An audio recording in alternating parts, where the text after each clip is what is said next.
Now, Governor Edwards is giving us an update on Hurricane Ida's aftermath. Let's take a live listen in. Good afternoon, everyone, and thank you for your continued coverage. For everyone watching, I pray that you and your families are safe and well.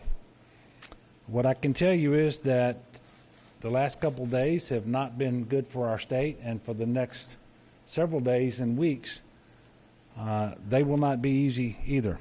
But I can assure you that we will get through this. Obviously, our focus since the early hours of this morning, after the hurricane passed through, has been on search and rescue missions. Saving lives is the #1 priority. And to that end, at around 3 o'clock this morning, as soon as the weather allowed, we started moving search and rescue assets, people, boats, trucks, to the affected parishes. And those search and rescue efforts are going to continue all day and, quite frankly, for as long as necessary. And I want to pause just for a moment and really thank all of the men and women who are working so hard to make this happen. This really has been a partnership between the local level first responders, states, the federal government has put assets into this effort as well. And when I say state, it really is about 16 different states, including Louisiana, that have been engaged in search and rescue today. And as much as I wanted to get out and survey the damage for myself today, I did not do so because all of our air assets were needed today for search and rescue, because the affected portion of our state was so large, and many of those areas were not accessible by ground, at least not until late into the day. So I hope to be able to get out and about tomorrow. As was forecasted, Hurricane Ida delivered catastrophic wind, surge, and rain across southeast Louisiana.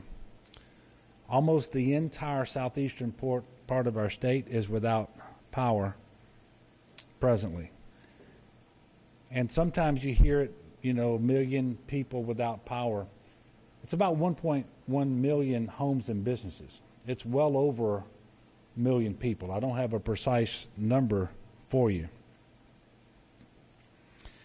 We do have about 25,000 linemen in the state engaged in the effort to restore power, and several thousand more are en route. Obviously, we need to have the power restored just as quickly as possible. And for that restoration process, there's going to be some priorities so that the most critical infrastructure comes up first. And quite frankly, we're talking about things like our hospitals, dialysis centers, and so forth. And while this was an extremely catastrophic storm, and again, the surge, the wind, the rain was all as advertised. If there is a silver lining, and today it's kind of hard to see one, it is that our levee systems really did perform extremely well. Our federal, non-federal levee systems, particularly the hurricane and storm risk reduction system in the metropolitan New Orleans area, all performed as intended. I can tell you that there's been a preliminary damage assessment of levees today, people getting eyes on those levees.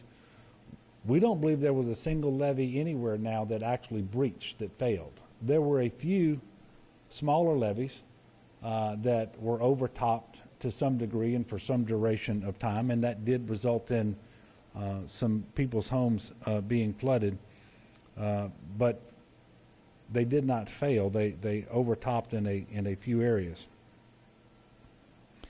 And I want to thank all of the people across the country who have been very generous in their support in terms of the investment made in that hurricane risk reduction system. CPRA is working to deploy portable pumps and flood fighting assets to Lafourche and Plaquemines Parish, to St. Bernard, to Lafitte, to Laplace, to Grand Isle, and to St. Charles to assist with some dewatering efforts that are necessary. This morning, I conducted a unified command group meeting. FEMA representatives were on hand, National Guard, Corps of Engineers, all of our state agencies as well, to ensure that all the partners across the state are coordinating, getting help to our people just as quickly as possible. I was also able to participate in a call with President Biden and the FEMA administrator and other state and local officials, both in Louisiana and in Mississippi. I appreciated the President's time today. As you may have heard, the Secretary of the Department of Homeland Security and the FEMA administrator will be in Louisiana tomorrow. I look forward to meeting with them to further explain to them what the situation is here and the needs that we have that they can assist with. And I hope to also visit several of the affected parishes tomorrow. We're putting that schedule together as we speak.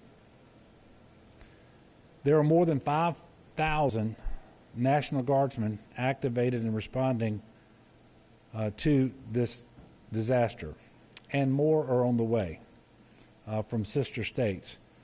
We've known since before this hurricane hit that additional assistance would be needed in terms of soldiers of different military occupational specialties, such as MPs and engineers and so forth.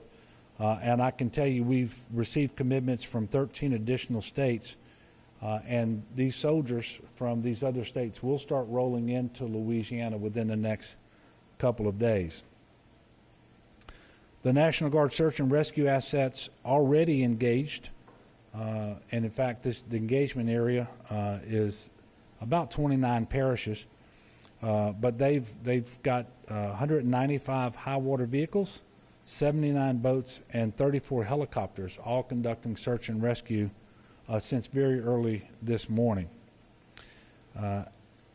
One of the numbers that I got earlier today, the National Guard had rescued 191 citizens and 27 pets across Jefferson, St. John the Baptist, and Orleans parishes, but also conducted helicopter hoist and lift operations in Laplace and Jean Lafitte, I should say. The State Fire Marshal's Office is leading a task force of about 900 individuals from 15 different states. They've been conducting primary search and rescue operations in collaboration with local first responders. Worked a little differently today because for the first part of the day they were responding to 911 calls and calls for help that had come in overnight that could not be responded to because the weather just wouldn't allow first responders to go out. The mission now is to go back and do the very organized grid search where they do a primary search and then they'll come back and do a secondary search to make sure that any survivors who need to be rescued are in fact rescued. In addition to the task force currently on the ground, we have 200 additional individuals on the way from New York and from Massachusetts. I can tell you that task force checked on more than 400 homes today. The vast majority of people were found to be okay and unharmed, but a number of individuals did require rescuing, and then there was actually one that had a life-threatening emergency. Due to physical damage and to water and electric issues, 3 hospitals have been evacuated since the storm hit us yesterday. Those are Chabert in Homa, St. Anne's in Raceland, and Our Lady of the Sea in Galliano. A 4th hospital, Terrebonne General, is in the process of being evacuated tonight.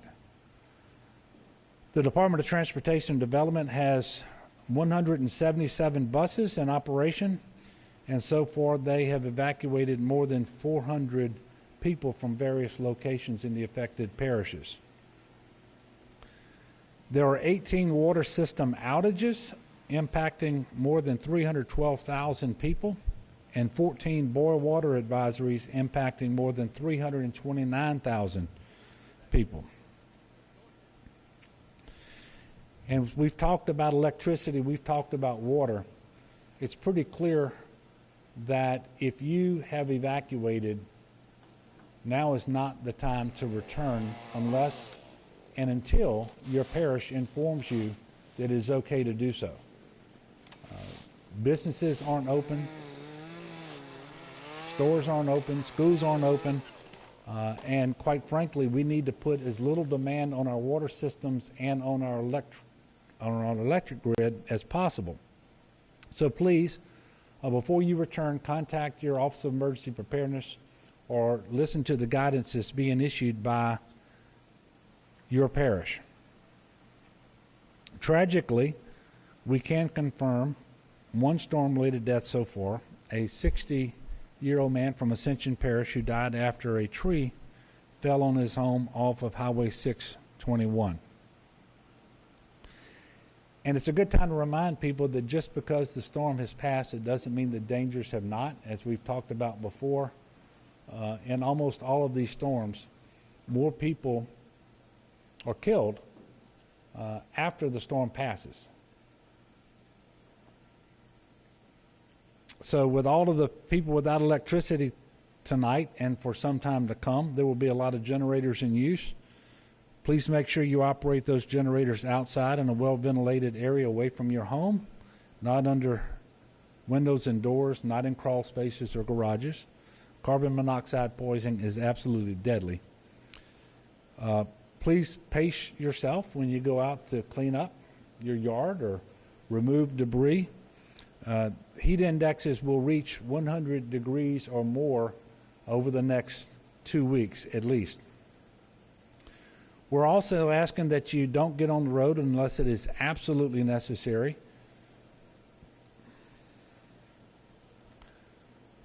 And many parishes have curfews in place, so please follow the directions of your local elected officials. There are currently 76 weather-related road outages. DOTD crews have been out since very early this morning assessing roads and clearing those roads of debris, principally things like trees that have fallen on the roads because of the high winds. And I can tell you that I-10 westbound in the capital region is open. However, I-10 is closed in Ascension Parish due to downed trees that have not yet been removed. That work is ongoing. Crews are also working to clear portions of I-12 that are blocked in multiple areas. Because of runaway vessels in Bayou Barataria, Colonel Bridge in Jefferson Parish in the Lafitte area is damaged to the point where it will be closed for some period of time.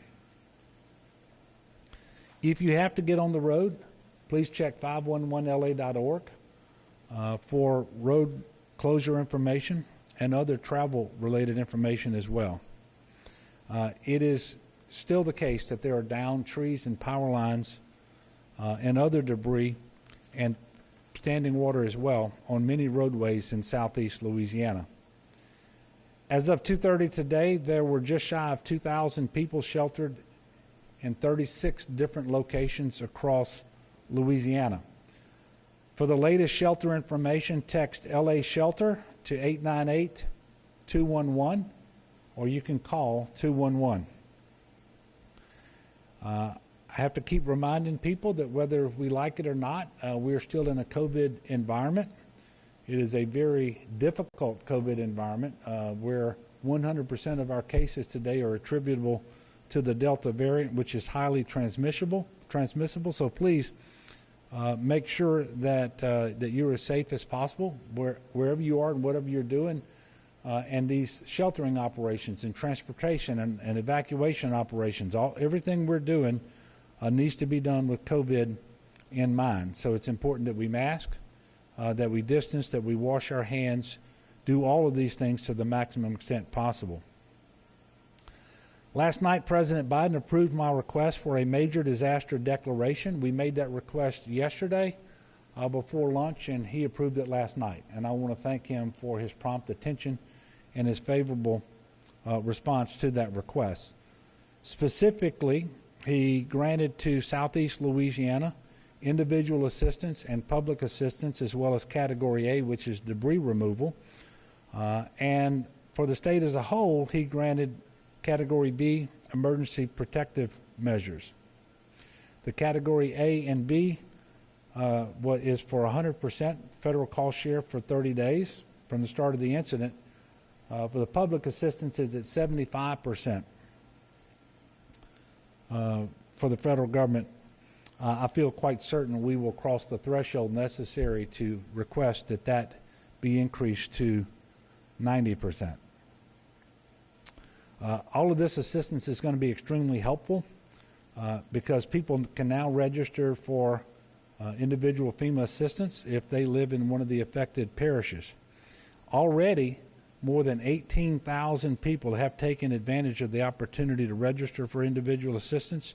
And so if you live in one of the following parishes, please register for FEMA aid if you were impacted by Hurricane Ida. And those parishes are Ascension, Assumption, East Baton Rouge, East Feliciana, Iberia, Iberville, Jefferson, Lafourche, Livingston, Orleans, Plaquemines, Point Capee, St. Bernard, St. Charles, St. Helena, St. James, St. John the Baptist, St. Martin, St. Mary, St. Tammany, Tangipahoa, Terrebonne, Washington, West Baton Rouge, and West Feliciana parishes. For many people, the fastest and easiest way to apply for FEMA assistance is by visiting disasterassistance.gov. If it isn't possible to apply online, you can call 800-621-3362. The toll-free telephone lines operate from 6 a.m. to 10 p.m. 7 days a week. And I know that cell phone coverage has been very spotty today. Electricity is practically non-existent for most people in southeast Louisiana, and so the internet may be a problem. But you have several ways to register for aid, and certainly you have an extended period of time in which to do so. But as soon as you're able, and if you've been impacted by the hurricane and live in one of these parishes, we encourage you to register for aid. The Division of Administration has also announced that it has closed state offices tomorrow in the same 25 parishes. We will let you know if there are additional closures in the future. In closing, I want to ask the people of Louisiana to do what you always do best, and that is to be a good neighbor. Take care of yourself. Take care of your family. Reach out to the elderly couple next door across the road. Make sure that to the extent that you can, you're checking on family members who may be elderly or have special needs. There are an awful lot of unknowns right now. There are certainly more questions than answers. I can't tell you when the power is going to be restored. I can't tell you when all the debris is going to be cleaned up and repairs made and so forth. But what I can tell you is we're going to work hard every single day to deliver as much assistance as we possibly can. And I can tell you we're going to push Entergy and all the other electric companies to restore power just as soon as they can. And they are busy doing that, again, with more than 25,000 linemen on the job as we speak. Those linemen, by the way, come from 22 different states. Can't tell you when your cell service is going to be restored if it's currently out, although I can tell you that AT&T made tremendous progress earlier this afternoon. And so hopefully your cell phone coverage is back or will soon be back. And I know that cell phones have become the preferred method of making phone calls for many people. There are a lot of individuals who don't even have landlines, and this made communication very difficult and frustrating today. Not just difficult and frustrating, but if you needed help, it might have been very difficult for you to call for that help. But we do believe that this situation is going to improve very, very quickly if your phone service hasn't yet been restored. And I know that a lot of people out there are tired. And sometimes this can be too much to bear. It's a lot to deal with. But I know the people of our state are stronger than the strongest of storms. Our spirit is unbreakable, and we're going to embark on this road to recovery together. Don't know yet if we will have a press conference tomorrow. I do hope to visit, as I said, with the DHS Secretary and the FEMA Administrator, and then travel across southeast Louisiana and visit several of the parishes as well. And we may just make ourselves available to the press as we make those stops, or at least one of those stops as we travel. But we will give you more information later.